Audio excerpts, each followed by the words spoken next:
Pakistan peoples party के chairman Bilawal Bhutto Zardari का कहना है कि जिस तरह यूसुफ रजा गिलानी के इलेक्शन में हुकूमत को पार्लियामान में शिकस्त दी थी, इसी तरह इमरान खान को अदम एतमाद में भी शिकस्त देंगे। जियो न्यूज़ के प्रोग्राम जियो पाकिस्तान में गुफ्तगू करते हुए बिलावल भुट्टो जरदारी का कहना था कि वज़ीर आज़म को उहदे से हटाने का जमहूरी तरीका अदम एतमाद है। पीपल्स पार्टी कोई गैर जमहूरी काम नहीं कर सकती। तमाम सियासी जमातों का अदम एतमाद पर मुत्तफिक होना खुश आइंद है और हम काफ़ी अरसे से अदम एतमाद पर काम कर रहे हैं। उनका कहना था कि कौन कौन हमसे राब्ते में है, वक्त आने पर सब कार्ड सामने लाएंगे, लेकिन अभी कुछ नहीं बता सकता। उन्होंने मजीद कहा कि अदम एतमाद के जरिए वज़ीर आज़म को कुर्सी से हटाएंगे। यूसुफ रजा गिलानी के इलेक्शन में एक ट्रेलर दिखाया था। उम्मीद है अदम एतमाद के जरिए इमरान खान को पार्लियामान में एक और शिकस्त देंगे। एक सवाल के जवाब में चेयरमैन पीपल्स पार्टी का कहना था कि अदम एतमाद के लिए काफ लीग मुफ्त वोट नहीं देगी, उन्हें बड़ी पेशकश करनी पड़ेगी।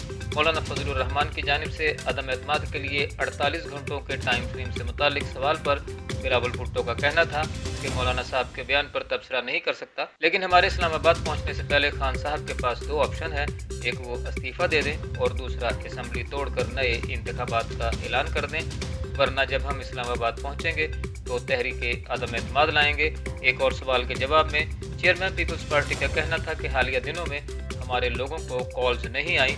अगर इस्टेब्लिशमेंट न्यूट्रल है तो ये खुश आइंद बात है। हर गुजरता दिन इमरान खान के लिए मुश्किल होता जा रहा है। तहरीक अदम एतमाद की कामयाबी के बाद की सूरत हाल पर गुफ्तगू करते हुए बिलावल भुट्टो जरदारी का कहना था कि आने वाला सेटअप मुख्तसर मुद्दत का होगा। नए आने वाले सेटअप का वाहिद मैंडेट शफाफ इंतखाबात होगा।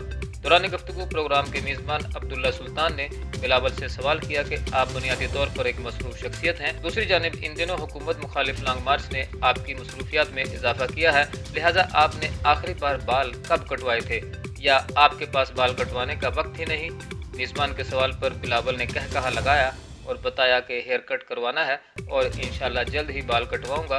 बिलावल ने हेयर कट से मुतालिक बात करते हुए कहा कि लॉन्ग मार्च का आगाज अगरचे मार्च में हुआ, लेकिन ऐलान जनवरी में ही कर लिया गया था, जिसके बाद मुल्क भर में दौरे किए और 6 महीनों का काम 2 माह में मुकम्मल किया, लिहाजा अब जल्द ही बाल कटवाऊंगा।